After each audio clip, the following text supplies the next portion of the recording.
So what percentage of Americans, according to 2020, make more than $100,000 a year? Household income. 10. What do y'all think? 10%? 25%? 20%? 9%. 9% of Americans as of 2020 make more than $100,000 household income. 9%. That means 91% of America does not make more than $100,000. So my question is why? Why is it that they don't make more than $100,000? And why is it that 9% do? So let's keep going on in this study, and I'll share with you a couple of these whys here in a second. So let's imagine that number that made it to $100,000 is 100,000 people. We know that it's a lot more, but my math brain, let's just stick it at 100,000. Okay, so that's percentage. That's the number of people that have made it to $100,000. Is 100,000 people. What percentage of that 100,000 will make it to $500,000 in the same year? Meaning they'll go past the 100 and now they'll get to $500,000. What percentage of these 100,000 will make it past the 100 and get to $500,000 in the same year? 2%? 1%? 10%. 10%. That means of this 100,000 people that made it to $100,000, 10,000 of them will make it to $500,000. 90,000 of them will stay at 100,000 for the rest of their life. Hovering 110, 105, 150, 120, and they'll stay there the rest of their life. So my question is why? Why do they stay and these other 10%, these other 10,000 people out of these 100,000, they make it to $500,000? So here's one of the reasons why. We have a mentality here in America that will cripple you, and this is the mentality. I'm better than most. I'm better than most. Why would I rock the apple cart? I'm doing better than most of my neighbors. I'm doing better than most of America. Why would I rock the apple cart here? And being better than most and this mentality that I'm better than most, it keeps people stuck. Now, I know one of my mentors, again, Bob, he would always tell me, Tony, there is a spirit inside of you that is always for fuller expansion and greater expression. Now, what that means is there's an essence to who you are that wants to grow and wants to express, wants to expand, wants more. How many of you woke up this morning with a desire for more? I want to love more. I want to travel more. I want to make a little bit more money. How many of you woke up with a desire for more this morning? If you're human, you did. Now, that desire might be really small. Some people, their desire for more is really, really small. Some desire is really, really big. But at the end of the day, inside of each of us is an essence that never wants to stop growing. And yet we throttle ourselves back so much. Now I'm going to shift gears here. We'll come back to the income here in a second. How many of you golf? Does anybody golf in the room? How many of you putt-putt golf? Does anybody miniature golf or putt-putt golf? Okay. What's the point of golf? What's the point of it? A round ball in the hole. And as few hits as possible. Not as many as hits. As few hits as possible. Okay? The higher the number, that's not good. That's not good in golf. Now, in golf, there is a handicap. Okay? And I'm going to teach you just basic terms of a handicap in golf. So for 18 holes, it should take a professional level golfer an average of 4 hits per hole in order for them to be a professional level. And if they do that, if we take 4 times 18, that's 72. And if a golfer goes out to any of these golf courses here in Utah, and they're golfing 72 every time they go out, on average, they're what we call a zero handicap. They're shooting an average of 72. If you shoot an average of 82 every time you go out, your average is 82, then you're a 10 handicap. Does that make sense? Yeah. Do we all understand how I got to that number? Okay, now what if I shoot a 92? What handicap do I have? 20. You guys are good. What about 78? 6 handicap. Okay. Now if I'm a 6 handicap, that puts me in the top 10% of golfers in the world. Meaning I'm better than 90% of the golfers out there in Ireland and Scotland and Australia, here in the United States, up in Canada. If I shoot on average 78 every time I go out, that puts me in the top 10% of golfers in the world. That means 90% of golfers that golf every day will never make it to a 6. Now, of those that make it to a 6, now I want you to imagine, you're in the top 10% of golfers in the world. How often do you think that golfer golfs? What was that? Every day, right? If not every day, probably weekly. They're at the course a lot. They're practicing their putting. They're on the driving range. Would you all agree with that? Raise your hand if you agree with that. Like if you get to a 6 handicap, you're golfing a lot. Now here's my question. Of those that make it to a 6, they golf a lot. How many of them will make it to a 0 in their lifetime? Golfing every day. How many of those that make it to a 6 will make it to a 0 in their lifetime? What do you think? 0. More than 0, because they do make it down there. What was that? 5%. 5%? 10%. I said 5, 10%. It's 10%. That means 90% of the golfers that are out there that are golfing every day, hoping that they'll get to a 0, will never make it there. They'll never make it there. Only 10% will of those that make it to a 6 handicap. And my question again is why? Why is it? I mean, these people golf every day. And they stay at a 5. They might get down to a 4 or a 3, but they never get down to a 0. So I was sitting in a conference down in Scottsdale, Arizona. So right now I have the opportunity of coaching professional athletes. I coach NFL athletes. I coach Olympians when they leave their career. So we were in an athletic event. There was a lot of NFL athletes, PGA players there. And right next to me was one of the top golf coaches in the world. And I turned to this golf coach. I said, okay, I gotta know. I said, I know the statistics that only 10% of those that make it to a 6 are gonna make it to a 0. Why? He said, that's actually pretty accurate. I would agree with that. He said, and I know why. I said, well, tell me why. And then he said this. He said, the golfers that make it to a 6 handicap don't realize that the swing that got them to a 6 will not be the swing that gets them to a 0, and they're unwilling to sacrifice that swing. It's a profound statement. They don't realize that the swing that got them to a 6 will not be the swing that gets them to a 0, and they're unwilling to sacrifice that swing. Meaning they're unwilling to stink for a minute. Because if I got to go and I sacrifice my swing and I got to get a whole new swing change, for a moment, I'm not going to be good. Because I'm changing my elbow, or I'm changing my stance, or I'm changing how I come through. There's a lot of things that will change, and for a little bit, I'm going to stink. And again, what's the mentality of most people that think that they've arrived and they're in the top 10%? I just told you it. What is it? I'm better than most. And so this is what keeps them stuck. They just stay stuck there because, like, I'm better than most. Why would I go sacrifice a swing that I can go and beat 90% of the people out there? So they stay stuck. Now here's what I know.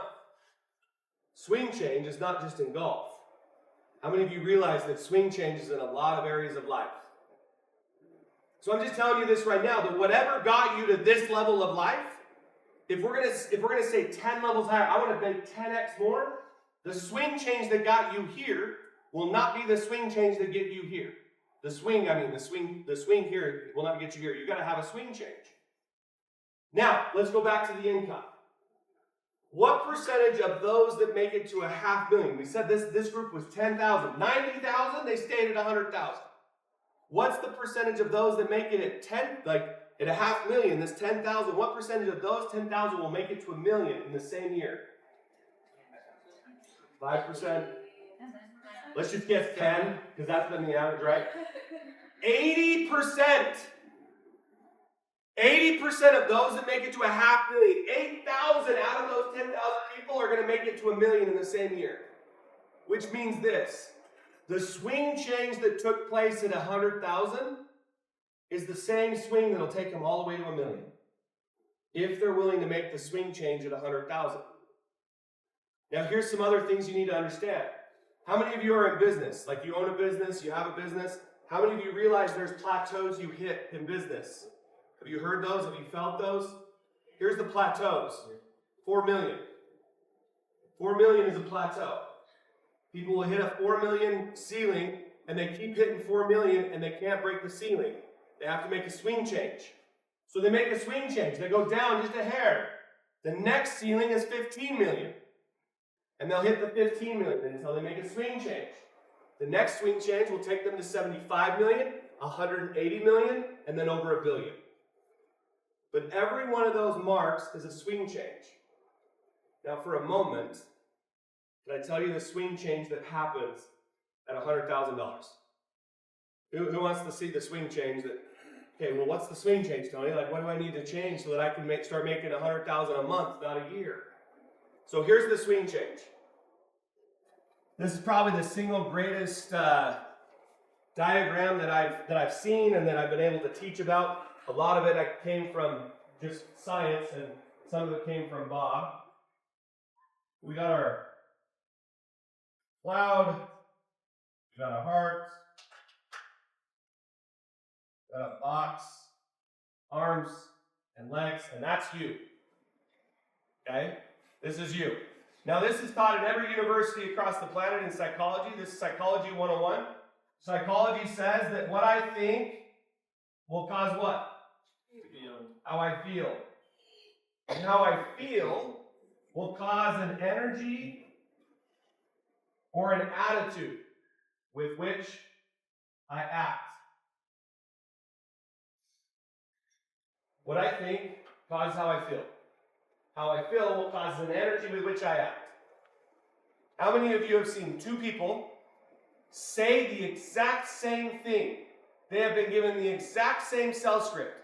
They are saying the exact same thing, and one crushes it, and one does not. And they are saying the exact same thing. How many of you have seen that before? So it's not what you're saying. It's not your talent. It is the belief, the feeling, the energy with which you're saying it. The attitude. Another word for energy is also attitude. By the way, how many of you can feel attitude? You can feel energy. How many of you have walked into a room and want to walk right back out because the energy sucks so bad? Does that happen to anybody? You didn't even know what was being said.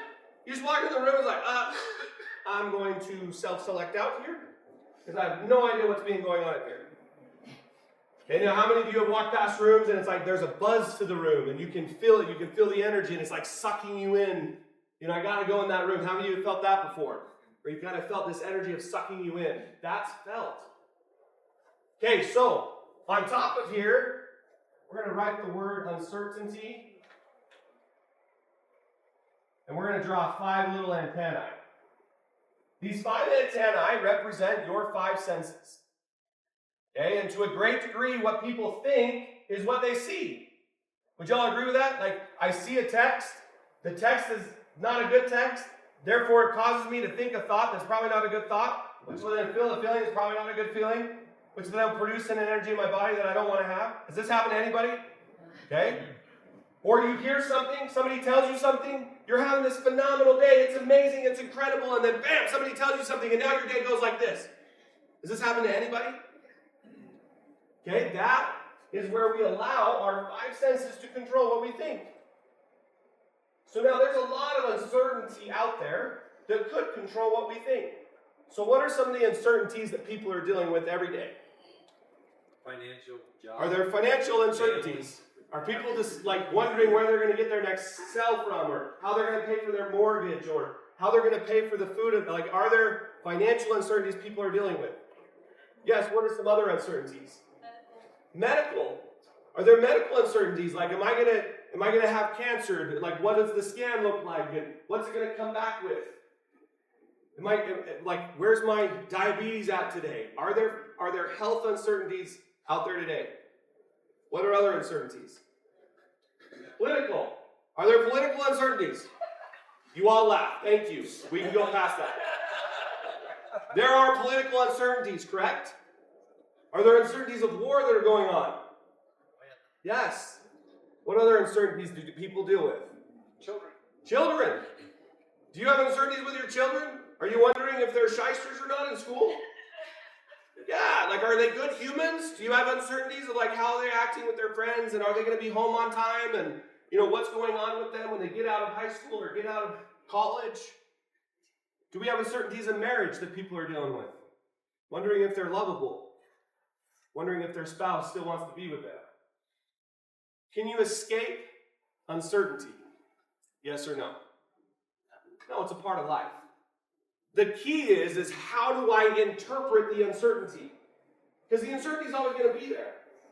So Albert Einstein, one of the greatest scientists of our time, he said the greatest decision you're ever going to make in your lifetime is whether you believe you live in a hostile or a friendly universe. Okay, so it's not what you see, it's how you see. Okay, so if I live in a hostile universe and I have this uncertainty of my marriage or my finances or my health, and I see a scan or I hear a doctor, and it's not good, what's the thought if I live in a hostile universe? What do you think the thought might be?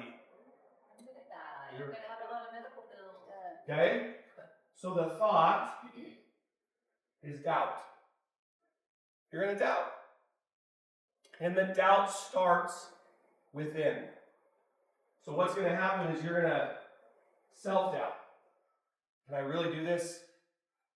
Can I really have it in me? Can I really make this happen? I don't know. Is that doctor really good enough? Am I going to be able to make this happen? You'll start to self-doubt. And then you'll other doubt. You'll doubt the government. You'll doubt your neighbor. You'll doubt your spouse or your kids. And then what happens when we doubt, we use a beautiful gift we were given at birth. It's called the gift of your imagination. And people will imagine what I call WCS, worst case scenario. Okay, so I have this triggering thing that happened. An email just got sent. A phone call just happened. I live in a hostile universe. I feel doubt, or I think doubt, self-doubt. I start to imagine the worst possible things that can happen, and I start doing it over and over again. How many of you know what I'm talking about? Raise your hand and be like, I've gone down that train before. What's the feeling that gets created when you start to go down this train? Okay, you're going to have worry and fear. We call these people worry warts. Okay? You just fear it over and what's going to happen. And you're always fearing what's going to be in front of me. What's the uncertainty in front of me? Now, worry and fear, what energy do you think worry and fear create in the body? I did hear this, by the way. Anxiety. Now, do people go around expressing their anxiety? Hey, I'm anxious. How are you doing? Is that what people do? Kind of. Some do. But most suppress it. They hide from it. They suppress the anxiety. And the suppression of anxiety turns into 3 Ds. Depression, disease, and decay. Life starts massively slowing down. That's depression. The body's not at ease. It becomes dis-ease. And then everything starts falling apart. Finances fall apart. Marriages fall apart. Everything starts falling apart. What percentage of the population worldwide, this is according to Gallup, I've done a lot of corollary studies with Gallup over the last decade. What percentage of the population worldwide wakes up in a hostile universe every day? What do y'all think? 79%?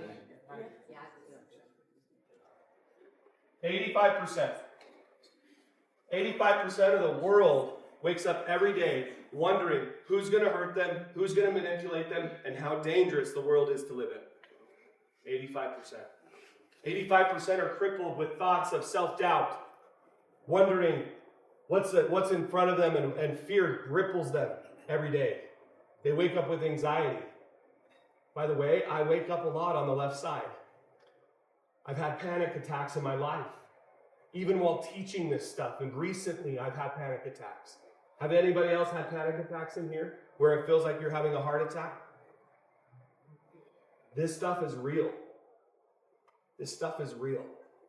Now, if I were to flip it, same uncertainty, still get the phone call, still got the text message, still heard from the doctor, but I live in a friendly universe, what thought would I have in a friendly universe with the same uncertainty? Right? The thought that is the opposite of doubt is confidence. You're going to have confidence. And the confidence is first in self. I've got this. I can do this. This can happen. By the way, in the 2020 Olympics that were played in 2021, gymnast Simone Biles, she had what was called the twisties. Anybody know what that is? The twisties? She got so high in the air, and you have to be able to know where you're going to land, so your focus is where you're going to land. Even while you're spinning and doing all those things, she couldn't focus. That's very dangerous. You could kill yourself. She withdrew herself from the Olympics. What did the nation do to her? Land blasted her. Where do you think that put her? All the way down here. She went into severe depression. Severe depression. Now, she did work with a psychologist, and she was able to work with that psychologist and work with that psychologist, and she came back to the Olympics 2 years ago. And she just dominated. But if you read her lips before every single apparatus, before every flip, before every floor routine, what did you see? I got this. I can do this. Was that just lip service? No. She had learned how to flip to get her brain over here, not over here. This is really powerful when you can learn how to have this self-confidence that says, I got this, even though there's massive uncertainty. And when I know that I've got it, I can train my brain to look at BCS, best case scenario. You have the amygdala at the part of your brain, and it's always on guard for what's dangerous. You have to train it to say, got it. Okay, that's the worst thing. What's the best thing that can happen here? And that's a training that we have to actually go through to train our brain to do that, because it's not wired to. It's wired to look for danger. You have to train it to say, okay, thank you. Now what's the best case scenario?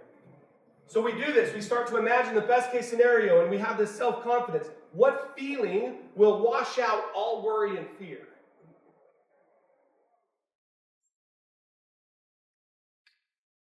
Love. Love. I want you to think about when you wake up in the morning. Do you love your day? Are you just in love with life? Do you just hop up without an alarm clock and yes, let's go! Let's live today! Is that how everyone wakes up? Why is everyone laughing? Yeah, why is everyone laughing at that? That's how we all need to wake up, right? Because we're not 2 years old. Because we're not 2 years old, right? Now, if you think about a 2-year-old, what's the difference between a 2-year-old and you? 2-year-old, what was the favorite part of the day for a 2-year-old? What's the favorite part of the day? Most exciting part of the day? Morning. Most happiest part of the day? Morning. The moment they wake up, they're there and come on, come get me. And what's the most excruciating time of the day for a 2-year-old? Oh, bedtime. Dude, there's life to live. Do you not see the cars going by? Let's go, let's live. What's the most excruciating time for most adults?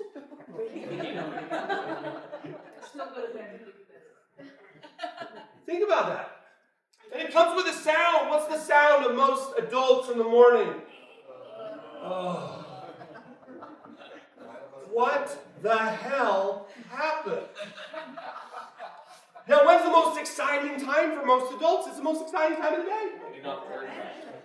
The kids go to bed. Going to bed. There is something wrong with this equation. Okay? I just want you to think about, are you in love? Are you in love with what you do? Are you in love with your wife or your husband? Are you in love with your kids? Are you in love? Because love creates an energy. And it's the actual opposite of anxiety. It's the same energy, it's just inverted. What's the energy that love creates? Excitement. Excitement. Now, do people that are excited, do they suppress their excitement? No. I'm good. No, when you're excited, what? You express the excitement. And the expression of excitement turns into momentum, wellness, and growth. Things speed up. You're well and whole. This is dis-ease. You're well and whole, and you're growing, not decaying. You're growing, not decaying. Now, what percentage of the population lives over here? Thank you for my mathematicians in the room. 15%. 15%. Now, let me tell you this. I genuinely believe that the vast majority of Americans, the reason why their income does not move is because they wake up every day doubting that they can actually do it. Doubting that their job will pay them. Doubting that their business will succeed. And if this is where I wake up every day, can you 10x your life?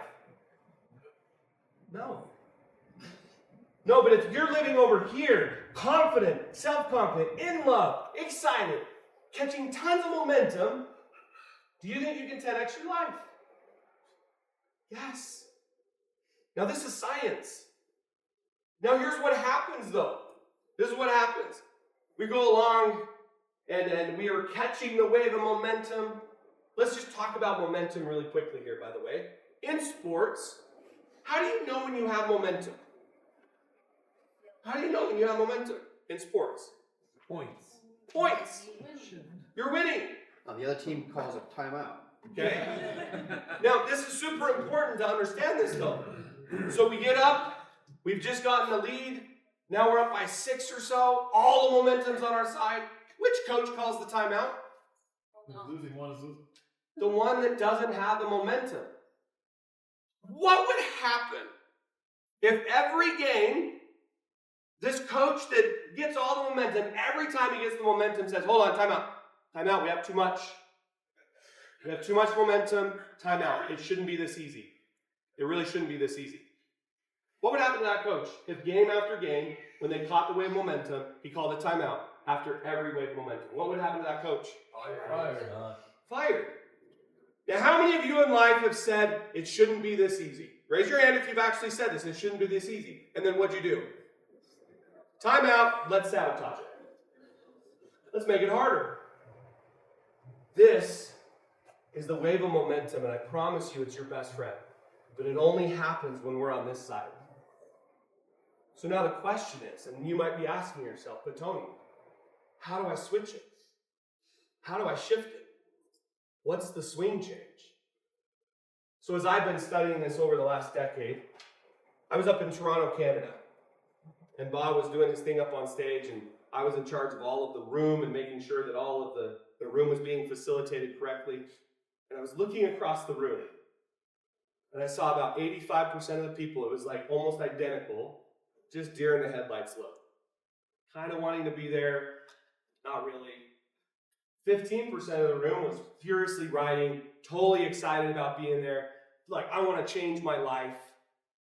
And I went up and I asked Bob, I said, like, what's going on here? He's like, oh, I only help the 15% that is riding. The other 85, they'll just go home and do nothing.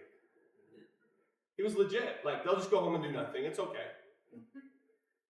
And I wasn't satisfied with that. So as a man of faith, I walked up to my bedroom. I didn't walk up. I went into the elevator. Let's get real. I went up into the elevator, and I went to my bedroom. Thank you for laughing, by the way, for those who laughed. And as a man of faith, I knelt down. And I said, God, what's the one thing I can teach people that it would transform their life faster than anything else? And he said this: teach people how to be grateful. I laughed out loud. Again, with God. I said, be grateful. I'm grateful. No, you're not. And my question was, well, what does it mean to be grateful? And there was a 5-year study, the power of gratitude. I don't want to toot my own horn, but I know a lot about gratitude. A lot. And the power that it has on your body, and the power that it has on your mindset.